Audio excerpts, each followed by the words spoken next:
శ్రీమాత్రే నమః. అమ్మతో ప్రయాణానికి స్వాగతం. అందరికీ కూడా అమ్మవారి యొక్క ఆశీస్సులు ఉండాలని మనస్ఫూర్తిగా కోరుకుంటూ ఈరోజు ద్వాదశి. ద్వాదశి అంటే శ్రీకృష్ణునికి ఎంతో ప్రీతికరమైనటువంటి రోజు. ఇంతటి పరమ పవిత్రమైనటువంటి ఈ రోజున స్వామివారి గురించి ఒక మంచి కథ గురించి తెలుసుకుందాం.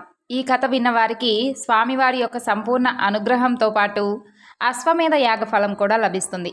కాబట్టి భక్తి శ్రద్ధలతో ఈ కథను వినండి. ఒకనాడు ఇంద్రుడు సభ తీర్చి ఉండగా దేవతల గురువైనటువంటి బృహస్పతి అక్కడకు వస్తాడు. అందరి వద్ద పూజలు అందుకుంటూ ఉంటున్నటువంటి ఇంద్రుడు తన గురువు వస్తే కనీసం లేచి గౌరవించకుండా ఉదాసీనంగా ఉంటాడు. ఆ విధంగా అగౌరవించబడినటువంటి బృహస్పతి ఖిన్నుడై తన గృహానికి వెళ్తాడు. ఆ తరువాత ఇంద్రుడు తాను చేసినటువంటి తప్పును గ్రహించి బృహస్పతి ఇంటికి బయలుదేరుతాడు. ఇంద్రుడు తన ఇంటికి వస్తున్నాడని గ్రహించి బృహస్పతి ఇంద్రునికి కనిపించకుండా అంతర్ధానమైపోతాడు. ఇక ఇంద్రునికి బృహస్పతి అనుగ్రహం తప్పిందని అసురులకు తెలిసి అసురులు శుక్రాచార్యుల యొక్క అనుగ్రహంతో యుద్ధం ప్రకటించి ఇంద్రాదులను ఓడించి స్వర్గం నుండి తరుముతారు. అప్పుడు ఇంద్రుడు ఏం చెయ్యాలో తోచక బ్రహ్మ వద్దకు వెళ్ళి జరిగినటువంటి వృత్తాంతం చెబుతాడు. అప్పుడు బ్రహ్మ విషయాన్ని గ్రహించి ఇంద్రునితో వారికి గురువు అవసరం ఉందని చెప్పి స్పష్ట ప్రజాపతి కుమారుడైనటువంటి విశ్వరూపుని వద్దకు వెళ్ళి గురువుగా ఉండమని అర్థించమని చెబుతాడు. ఇక విశ్వరూపుడు చాలా పిన్న వయసులో ఎన్నో యాగాలు చేసి బ్రహ్మజ్ఞానాన్ని సంపాదించాడు. ఇంద్రుడు బ్రహ్మ యొక్క సూచన ప్రకారం విశ్వరూపుని వద్దకు వెళ్ళి గురుస్థానాన్ని తీసుకోవాల్సిందిగా తమకు స్వర్గం లభించే మార్గాన్ని ప్రసాదించి ఆ స్వర్గ సుఖాలు ఆనందించమని కోరుతాడు. విశ్వరూపుడికి 3 ముఖాలు ఉంటాయి. ఆయన ఒక ముఖంతో హవిస్సు ఇచ్చినప్పుడు అన్నం తింటాడు, మరొక ముఖంతో సురాపానం చేస్తాడు, 3వ ముఖంతో సోమరసం తాగుతాడు. యజ్ఞాలలో విశ్వరూపుడు మొదట తనకు తరాతమ భేదం అనేది ఉండదని, బ్రహ్మజ్ఞానం కలవాడినని, తాను తన యొక్క జీవనం పొలంలో పడిపోయినటువంటి ఒడ్లు ఏరుకొని జీవనం చేస్తున్నానని అనేవాడు. నేను మీ కోరికను మన్నించి నేను గురుత్వం వహించి మీకు పౌరోహిత్యం చేస్తే, మీ యొక్క కోరికల కొరకు నేను యజ్ఞాలు చేస్తే నా బ్రహ్మ తేజస్సు తగ్గిపోతుంది అని అనగా ఇంద్రాదులు విశ్వరూపుణ్ణి మరింత వేడుకోగా వారి కోరికను మన్నించి గురుత్వం వహిస్తాడు విశ్వరూపుడు. ఆ తరువాత అసురుల సామర్థ్యాన్ని అంచనా వేసి ఇంద్రుడికి నారాయణ కవచం ఉపదేశం చేస్తారు. నారాయణ కవచం విశేషం చెబుతూ ఒకప్పుడు కౌశికుడు అనేటటువంటి బ్రాహ్మణుడు నారాయణ కవచాన్ని అనునిత్యం పఠిస్తూ ఒక ఎడారిలో ప్రాణాలు విడిచిపెట్టేశాడు. నారాయణ కవచం తేజస్సు అస్థికలను పాటేసింది. ఆ విధంగా ప్రాణాలు విడిచినటువంటి కౌశికుడు అస్థిపంజరం ఎడారిలో పడిపోయి ఉండింది. ఒకరోజు చిత్రవదుడు అనేటటువంటి గంధర్వుడు భార్యలతో కలిసి ఆకాశ మార్గంలో విమానంలో ఆ మార్గం గుండా వెళుతూ ఉండగా విమానం అక్కడి వరకు వచ్చి కౌశికుడి యొక్క అస్థికులు ఉన్నటువంటి ప్రదేశం వద్ద ఆగిపోతుంది. విమానం కింద పడిపోయింది. అప్పుడు గంధర్వుడు భార్యలతో బయటపడిపోయాడు. అప్పుడు వాలకీయుడు అనేటటువంటి మహర్షి అక్కడకు వచ్చి చిత్రవదుడికి కౌశికుడి యొక్క వృత్తాంతం తెలిపి నారాయణ కవచం ప్రభావం వలన విమానం ఆగిపోయిందని, ఆ అస్థికలను సరస్వతీ నదిలో నిమజ్జనం చేసి ఆచమనం చేస్తే విమానం తప్పకుండా కదులుతుందని తెలిపి అక్కడి నుండి వెళ్ళిపోతాడు ఆ మహర్షి. ఇక చిత్రవదుడు వాలకీయుడు చెప్పినట్లుగా చేస్తే విమానం ముందుకు కదిలిందని విశ్వరూపుడు నారాయణ కవచ మహత్యాన్ని తెలుపుతూ ఇంద్రునికి నారాయణ కవచాన్ని ఉపదేశిస్తాడు. నారాయణ కవచ ప్రభావంతో ఇంద్రుడు అసురులపైకి దండెత్తి అమరావతిని స్వాధీనం చేసుకుంటాడు. ఇంద్రుడు విశ్వరూపుడితో అమరావతిలో ఉన్నటువంటి భాగ్యాలు ఆనందించమని చెబితే విశ్వరూపుడు గురువులకు శిక్షులే ధనం అని చెబుతాడు. ఇక విశ్వరూపుడు యజ్ఞాలలో హవిస్సులు తీసుకొని ఇంద్రాదులకు ఇస్తూ ఉండేవాడు. విశ్వరూపుడు తల్లి రచన రాక్షస వంశానికి చెందినది. అందుచేత అసురులు విశ్వరూపుని వద్దకు వెళ్ళి అసురులకు మేనమామ అయినటువంటి విశ్వరూపుణ్ణి యజ్ఞాలలో హవిస్సులను ఇంద్రుడికి తెలియకుండా తమకు ఇవ్వమని కోరుకుంటారు. బ్రహ్మజ్ఞానం కలిగి తరాతమ భేదాలు లేనటువంటి విశ్వరూపుడు రాక్షసులు కోరిన విధంగా ఆ యొక్క హవిస్సులలో కొంత భాగం రాక్షసులకే ఇస్తూ ఉండేవాడు.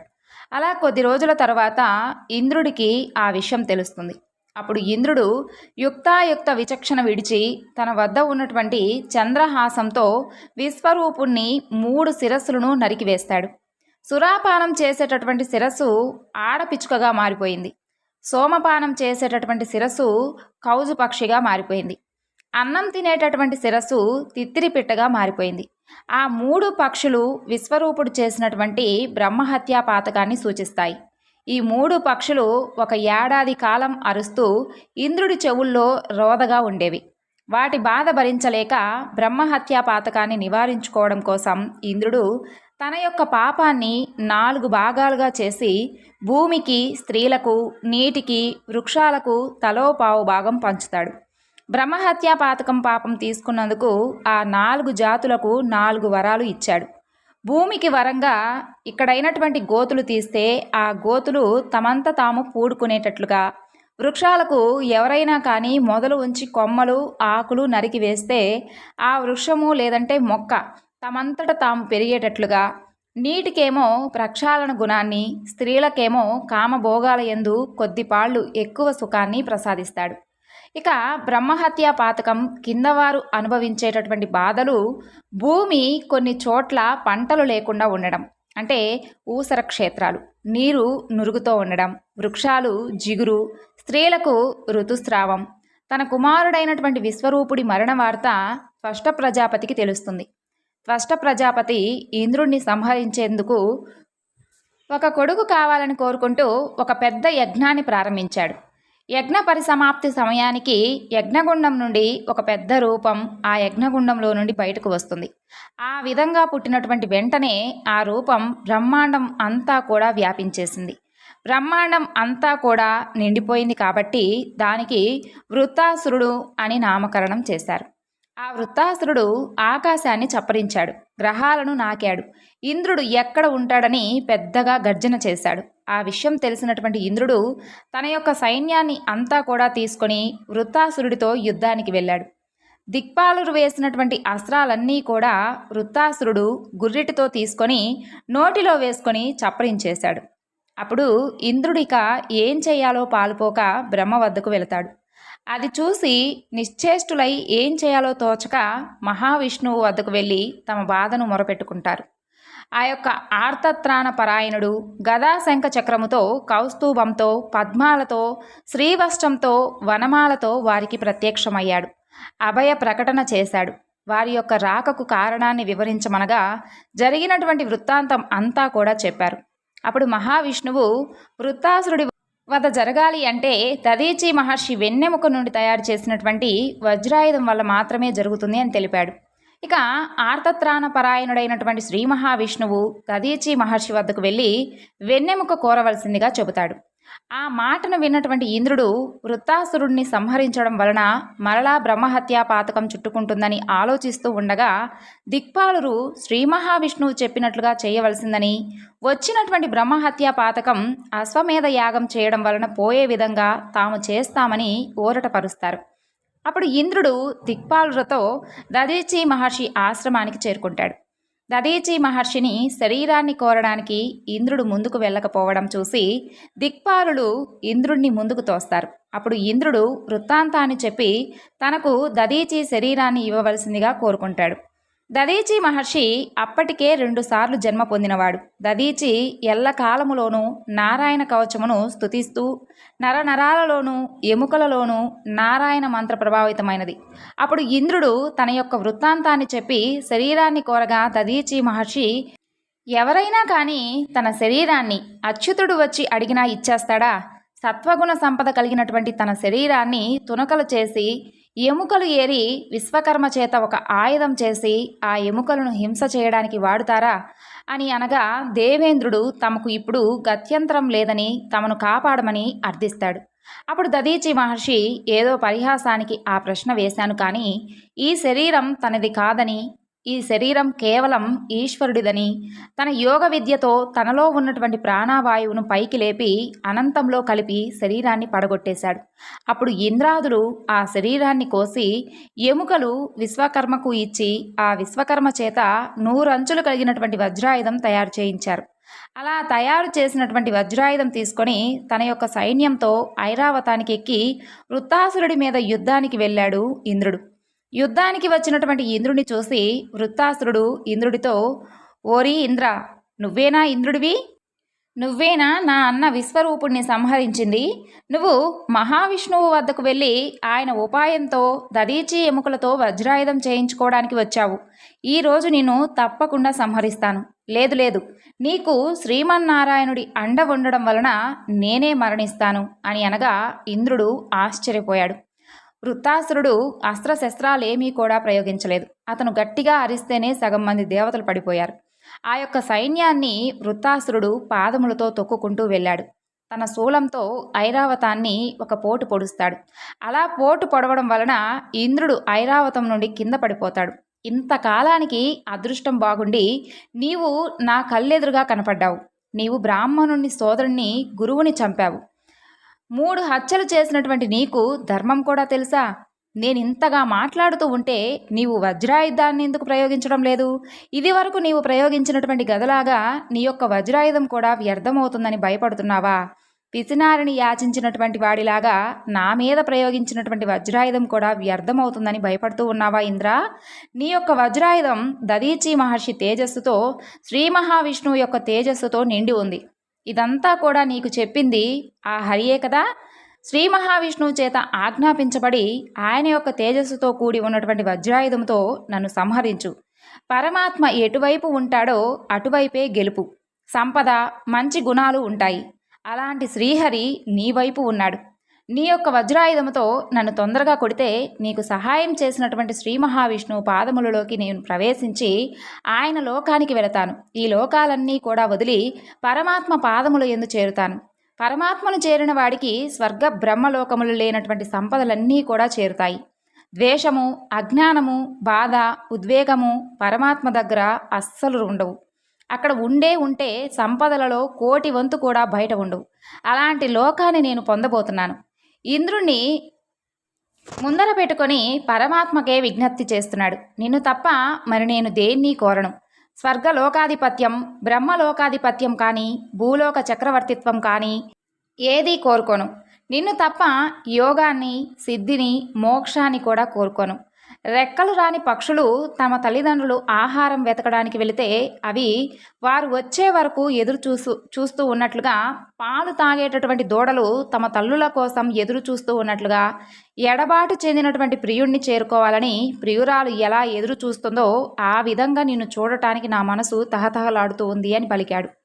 వాహనం లేక, ఆయుధం లేక కింద పడినటువంటి ఇంద్రుని చూసి ఆయుధం తీసుకోమని, ఆయుధం లేని వారితో యుద్ధం చేయనని, తాను ఇంద్రుడు చేతులలోనే నారాయణ పతి పొందుతానని చెబుతాడు. వృత్తాసురుడి యొక్క యుద్ధనీతికి ఆశ్చర్యపడి ఇంద్రుడు కారణం అడుగుతాడు. అప్పుడు వృత్తాసురుడు తాను తన యొక్క సోదరుడి మరణానికి కారణమైనటువంటి ఇంద్రుడిని చంపడానికి పుట్టాను కాబట్టి తన యొక్క కర్తవ్యం నిర్వహిస్తున్నానని అంటాడు. యుద్ధం జరుగుతూ ఉండగా వృత్తాసురుడు ఇంద్రుణ్ణి మింగివేస్తాడు. అప్పుడు ఇంద్రుడు వృత్తాసురుడి యొక్క ఉదరములో నారాయణ మంత్ర ప్రభావం వలన జీర్ణం కాకుండా తన యొక్క వజ్రాయుధంతో పొట్ట చీల్చి బయటపడతాడు. ఆ తరువాత తన యొక్క వజ్రాయుధంతో వృత్తాసురుడి యొక్క తలను నరకడం ప్రారంభించి ఉత్తరాయణ, దక్షిణాయన మధ్యకాలంలో నరుకుతాడు. ఆ విధంగా వృత్తాసురుడి వధ జరుగుతుంది. వృత్తాసురుడి సంహారంతో దేవేంద్రుడు ఎంతో సంతృప్తి చెంది అమరావతిని చేరుకుంటాడు. పరీక్షిత్ మహారాజు సుఖమహామునితో, వృత్తాసురుడు రాక్షసుడు కదా, అతన్ని సంహరిస్తే ఇంద్రుడికి బ్రహ్మహత్యా పాతకం చుట్టుకోవడం ఏమిటి? అతను రాక్షసుడు కదా, అంత విష్ణుభక్తి అసలు ఎలా ఉంది అన్న సందేహం అడుగుతాడు. అప్పుడు సుఖముని ఆ రాక్షసుని యొక్క పూర్వజన్మ వృత్తాంతం గురించి వివరించాడు. వృత్తుడు తపస్వభావుడు, అలాగే బ్రహ్మవంశ సంజాతుడు, గొప్ప విష్ణు భక్తుడు. అదెలా అంటే అతని యొక్క పూర్వజన్మ గురించి తెలుసుకోక తప్పదు. పూర్వం సూరసేన దేశాన్ని చిత్రకేతువు పాలించేవాడు. అతనికి 1,000,000 మంది భార్యలు. అంతమంది భార్యలు ఉన్నప్పటికీ అతనికి మాత్రం పిల్లలు లేరు. దాంతో చిత్రకేతువు చెప్పలేనంత దుఃఖాన్ని అనుభవించసాగాడు. ఆ సమయంలో లోక సంచారం చేస్తూ బ్రహ్మర్షి అంగీరసుడు సూరసేన దేశాన్ని సందర్శించాడు. అంగీరసునికి సకల మర్యాదలు చేశాడు చిత్రకేతువు. పూజించాడు అతన్ని, అలాగే ఎంతో గౌరవించాడు. తన మనసులో ఉన్నటువంటి బాధను కూడా విడమర్చి చెప్పాడు. సంతతి కలిగేటటువంటి మార్గం చెప్పమని ప్రాధేయపడ్డాడు. అందుకు ఎంతో జాలి చెందాడు అంగీరసుడు. వెంటనే అతని చేత యాగం చేయించాడు. యజ్ఞఫలాన్ని చిత్రకేతు పెద్ద భార్య కృతద్యుతికి అందజేసి త్వరలోనే ఆమె ఒక కొడుకుని ప్రసాదిస్తుందని చెప్పి అక్కడి నుండి వెళ్ళిపోయాడు అంగీరసుడు. కృతద్యుతి గర్భవతి అయింది. 9 మాసాలు నిండి ఒక కుమారుణ్ణి ప్రసవించింది. ఆ కుమారుణ్ణి చూసి చిత్రకేతువు ఎంతో ఆనందించాడు. రాజ్యం అంతటా కూడా పండుగ చేశాడు. ప్రజలకు అనేకమైనటువంటి కానుకలు ఇచ్చాడు. బ్రాహ్మణులకు మునులకు భూరి దానాలు ఇచ్చాడు. అందరినీ కూడా సంతృప్తిపరిచాడు. ఇంతవరకు బాగానే ఉంది. పెద్ద భార్య కృతద్యుతికి తప్ప తామెవ్వరికీ కూడా సంతానం లేదని చిత్రకేతువు మిగిలినటువంటి భార్యలందరూ కూడా దుఃఖించసాగారు. ఇక చిత్రకేతువు 1,000,000 మంది భార్యలలో కృతద్యుతి ఒక్కదానికి మాత్రమే సంతానయోగం కలిగింది. మిగిలిన వారికి లేరు. దీంతో వారందరూ కూడా తీవ్రమైనటువంటి దుఃఖానికి లోనయ్యారు. పిల్లాన్ని కని తనని తండ్రిని చేసినందుకు కృతద్యుతి పట్ల మరింతగా అనురాగాన్ని పెంచుకొని ఆమె మందిరాన్ని వీడి రావడం మానుకున్నాడు చిత్రకేతువు. దీంతో మిగిలినటువంటి భార్యలకు కృతద్యుతి పట్ల ఆమె యొక్క కుమారుడు పట్ల ఎక్కడ లేనటువంటి అసూయ ద్వేషాలు కలిగాయి. సవతి తల్లులందరూ కలిసి ఒకటయ్యారు. పిల్లాడికి విషం పెట్టి చంపేశారు. కొడుకు పోవడంతో కృతద్యుతి మొదలు నరికినటువంటి చెట్టులా కింద పడిపోయి స్పృహ కోల్పోయింది. చిత్రకేతువు కూడా మూర్ఛపోయాడు. కాసేపటికి తేరుకొని బోరున విలపించారు ఇద్దరూ కూడా. ఆ సమయానికి నారదుడితో సహా అంగీరసుడు వచ్చాడు. చిత్రకేతువుని ఓదార్చి అతనుకు వేదాంతాన్ని బోధించారు. భార్యాబిడ్డలు రుణానుబంధం అన్నారు. వారి యొక్క సంయోగ వియోగాలకు దుఃఖపడినవాడు అజ్ఞాని అని చెప్పారు. జరిగిందేదో జరిగిపోయింది. ఇక సంసార బంధాలు తెంచుకొని భగవంతుణ్ణి ప్రార్థిస్తూ ముక్తిపదం చేరుకోమన్నారు. ఇక ఆలోచించగా వైరాగ్యం కలిగింది చిత్రకేతువుకి. దుఃఖాన్ని మరిచిపోయాడు. శ్రీహరిని ధ్యానించసాగాడు. అతనికి నారదుడు సంకర్షణ విద్య ఉపదేశించాడు. ఆ విద్యా ప్రభావంతో చిత్రకేతువుకి భగవద్ దర్శనం కలిగింది. శ్రీహరి ప్రత్యక్షమయ్యాడు. జ్ఞానబోధ చేశాడు అతనికి. ఇక చిత్రకేతువు సిద్ధపురుషుడయ్యాడు. విమానం ఎక్కి భార్యలతో సహా శ్రీహరిని కీర్తిస్తూ కులగిరి పర్వత ప్రాంతాలలో విహరించసాగాడు. అనేక లక్షల సంవత్సరాలు గడిపాడు. ఒకనాడు కైలాసానికి వెళ్ళాడు చిత్రకేతువు. పార్వతీ సహితుడై మహేశ్వరుడు కొలువుదీరాడు అక్కడ. పార్వతి శివుణ్ణి అంకపీఠాన్ని అలంకరించి ఉంది. ఆ తరువాత అది చూసినటువంటి చిత్రకేతువు పగలబడి నవ్వాడు. నిరంతర తపోనిష్టాగరిష్ఠుడు లోకేశ్వరుడు అయినటువంటి శంకరుడు సాధారణ మానవునిలా భార్యను తొడ మీద కూర్చోబెట్టుకోవడం ఏమిటా అని తప్పుబట్టాడు. మునులు ప్రమదగణాలు ఎవ్వరూ కూడా అందుకు బదులు పలకలేదు. మౌనం వహించారు అందరూ కూడాను. పరమేశ్వరునికి కూడా పెదవి విప్పలేదు. అది చూసినటువంటి పార్వతీదేవికి విపరీతమైనటువంటి కోపం వచ్చింది. చిత్రకేతువుని క్షమించరాదు అని అనుకున్నది. అతన్ని ఇలా శపించింది. శివనిందకు పాల్పడినటువంటి నీకు ఇదే నా శాపం. రాక్షసుడివై జన్మించు. చేసినటువంటి తప్పుని తెలుసుకున్నాడు చిత్రకేతువు. చేతులు జోడించి శివపార్వతులకు నమస్కరించి అక్కడి నుండి వెళ్ళిపోయాడు. శాప ఫలితంగా చిత్రకేతువు వృత్తాసురునిగా జన్మించాడు. ఇది శ్రీహరి భక్తుడైనటువంటి వృత్తాసురుని యొక్క వృత్తాంతం. నారాయణ నామస్మరణ చేస్తూ విష్ణులోకాన్ని చేరినటువంటి అజామిలుని యొక్క కథ గురించి తెలుసుకుందాం. పూర్వం కన్యాకుబ్జా అని ఒక నగరం ఉండేది. ఆ నగరంలో అజామిలుడు అని ఒక బ్రాహ్మణుడు ఉండేవాడు. బ్రాహ్మణుడైనటువంటి అజామిలుడు ఒక దాసిని పెళ్లాడి కులధర్మాన్ని కాలదన్నాడు. అన్ని విధాలా భ్రష్టుడైనాడు. జూదం, దొంగతనం, వంచనే జీవితంగా గడపసాగాడు. సజ్జనులను హింసిస్తూ దుర్జనులతో చేతులు కలిపాడు. 10 మంది కొడుకులను కన్నాడు. వారిలో ఆఖరి వాడి పేరు నారాయణుడు. అతనంటే అజామిలుడికి చెప్పలేనంత ఇష్టం. అజామిలుడికి 80 ఏళ్ళు వచ్చాయి. ముసలివాడైపోయాడు. ఇక అవసాన దశ సమీపించింది. ఆ సమయంలో కూడా అతను దేవుణ్ణి స్మరించలేదు. ఇక ఆఖరి కొడుకైనటువంటి నారాయణుడి గురించి ఎంతో ఆలోచించడం మొదలెట్టాడు. ప్రాణాలు పోతున్నాయి. యమభటులు వచ్చి అతనికి ఎదురుగా నిల్చున్నారు. వారిని చూసి భయపడ్డాడు. ఇక కొడుకుని గట్టిగా కేకేశాడు. నారాయణ నారాయణ అంటూ గొంతు చించుకున్నాడు. ఇక చనిపోయాడు. దేవుణ్ణి ఏ క్షణమూ తలచింది లేదు. ఒక్క మంచి పని కూడా చేసింది లేదు. అయినా కూడా ఆఖరి క్షణాల్లో అజామిలుడు నారాయణ నారాయణ అని అన్నందుకు పుణ్యాన్ని మూటకట్టుకున్నాడు. ఫలితంగా విష్ణుదూతలు ప్రత్యక్షమయ్యారు. అజామిలుణ్ణి నరకానికి తీసుకొని పోయేందుకు సిద్ధమవుతున్నటువంటి యమభటులను వారించారు. అతను మా మనిషి, మీరు ముట్టుకోకండి అని అన్నారు. తేజరిల్లుతూ ఉన్నటువంటి విష్ణుదూతలను చూసి వారితో ఇలా అన్నారు యమభటులు, అయ్యా, మీరెవరో తెలియదు, కానీ మీరు మాత్రం యమధర్మరాజు యొక్క శాసనాన్ని ధిక్కరిస్తున్నారు. అది చాలా తప్పు. మేము విష్ణుదూతలం. ఈ యొక్క అజామిలుణ్ణి విష్ణులోకానికి తీసుకుని పోయేందుకు వచ్చాము. ఇది యమధర్మరాజును ఎంత మాత్రం కూడా ధిక్కరించడం కాదు అని అన్నారు. ఇక ఆశ్చర్యపోయారు యమభటులు. ఒకరిని చూసి ఒకరు నవ్వుకున్నారు. ఈ యొక్క అజామిలుణ్ణి విష్ణులోకానికి తీసుకుని వెళ్తారా? ఏం పుణ్యం చేశాడు ఇతను? ఇతని గురించి అసలు మీకు తెలుసా? ఇతను మహాపాపి. బ్రాహ్మణునిగా పుట్టి కూడా చెప్పలేనటువంటి నీచ కార్యాలు చేశాడు. ఏనాడు కూడా ఈసుమంత పుణ్యం కూడా చేయలేదు. ఇలాంటి వాడికి విష్ణులోక ప్రాప్త ఆశ్చర్యంగా ఉంది అని అన్నారు. విష్ణుదూతలు జీవుల యొక్క పుణ్యపాపాల గురించి, మోక్ష ప్రాప్తికి సాధనమైనటువంటి భగవన్నామ స్మరణ గురించి యమభటులకు వివరించారు. భగవన్నామ మహిమను గురించి ఎంతో గొప్పగా చెప్పారు. ఎవరైనా సరే ఎన్ని పాపాలు చేసినా సరే ఆఖరి క్షణాల్లో నోరారా భగవన్నామ స్మరణ చేస్తే చాలు, అతని యొక్క పాపాలన్నీ కూడా పోతాయి. మీరు చెప్పింది నిజమే. ఈ యొక్క అజామిలుడు మహాపాపాలు చేశాడు. ఇతను నరకానికి పోవలసిన వాడే. అయితే ఆఖరి క్షణాల్లో నారాయణ నారాయణ అంటూ హరినామ స్మరణ చేశాడు. అప్పుడు కూడా భగవంతుని స్మరించలేదు. అతను కేవలం కొడుకునే పిలిచాడు. అయినప్పటికీ అది హరినామ స్మరణే కదా. ఫలితంగా అతని పాపాలన్నీ పోయాయి. పుణ్యాత్ముడయ్యాడు. అందుకే మేము ప్రత్యక్షమయ్యాము. శ్రీహరి నామస్మరణ చాలా గొప్పది. మీరు అతన్ని స్మరించరాదు. ఇక నుంచి వెళ్ళిపోండి. కాదు కూడదు అంటే జరిగిందంతా కూడా మీ యొక్క యమధర్మరాజుకు వివరించి నిజ నిజాలు తెలుసుకోండి అన్నారు విష్ణుదూతలు. సరేనన్నట్లుగా యమదూతలు అక్కడి నుండి తొలగిపోయారు. యమధర్మరాజును సమీపించారు. జరిగిందంతా కూడా చెప్పారు అతనికి. ఇక హరినామస్మరణ అంత గొప్పదా స్వామి అని అడిగారు. చాలా గొప్పది. ఆ నామస్మరణ వినవస్తున్నటువంటి వైపు మీరు పోవద్దు. ఇలాంటి తప్పు మరలా చేయొద్దు అని మందలించాడు యమధర్మరాజు. తన భటులు చేసినటువంటి తప్పుకు వారిని తనని కూడా క్షమించమని శ్రీహరిని ప్రార్థించాడు యమధర్మరాజు. ఎంత పాపాత్ముడైనా కూడా ఆఖరి క్షణాల్లో హరినామస్మరణ చేస్తే చాలు, పాపాలన్నీ కూడా పోతాయి. అతను స్వర్గానికే అర్హుడు. హరినామస్మరణ అంత గొప్పది.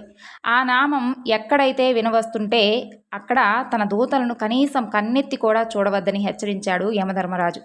ఇక అజామిలుని యొక్క విషయంలో దూతలు చేసినటువంటి అపరాధాన్ని క్షమించమని శ్రీహరిని వేడుకున్నాడు. మృత్యుగడియలు సమీపిస్తూ ఉంటే యమభటులు రావడం, వారిని చూసి భయపడి తన యొక్క ఆఖరి కొడుకు నారాయణను నారాయణ నారాయణ అని కేక వేయడం, అప్పుడు విష్ణుదూతలు రావడం, వారి మధ్య వివాదం చెలరేగడం, ఇదంతా కూడా గమనించాడు అజామిలుడు. అప్పుడు అతనికి జ్ఞానోదయమైంది. హరినామస్మరణ ఎంత గొప్పదో, ఆ శక్తి ఏమిటో ఎలాంటిదో తెలియవచ్చింది. దాంతో జీవితమంతా కూడా వ్యర్థం చేసుకున్నందుకు ఎంతగానో దుఃఖించాడు. ఆ తర్వాత మించిపోయింది లేదనుకొని భగవద్భక్తిని పెంచుకున్నాడు. అన్ని బంధాలను తెంచుకొని విరక్తుడై గంగా తీరానికి చేరుకున్నాడు. భగవంతుని స్మరిస్తూ ధ్యానంలో మునిగిపోయాడు. అలా కొంతకాలానికి మృత్యుగడియలు సమీపించినప్పటికీ విష్ణుదూతలు మరలా కనిపించారు అతనికి. వారిని చూసి ఎంతో ఆనందించాడు. చేతులు జోడించి నమస్కరించాడు. గంగా తీరంలో దేహాన్ని త్యజించి విమానంలో వైకుంఠానికి చేరుకున్నాడు అజామిలుడు. అలా తన జీవితాన్ని సార్థకం చేసుకున్నాడు, కేవలం శ్రీహరి యొక్క నామస్మరణ చేస్తూ. ఆ శ్రీహరి యొక్క కరుణ కటాక్షాలు, స్వామివారి యొక్క అనుగ్రహం మనపై కూడా ఎప్పుడూ ఉండాలని మరొకసారి ఆ స్వామిని కోరుకుంటూ ఈ వివరణ ఇంతటితో ముగిస్తున్నాను. సర్వం శ్రీ లలితార్పణమస్తు. స్వస్తి.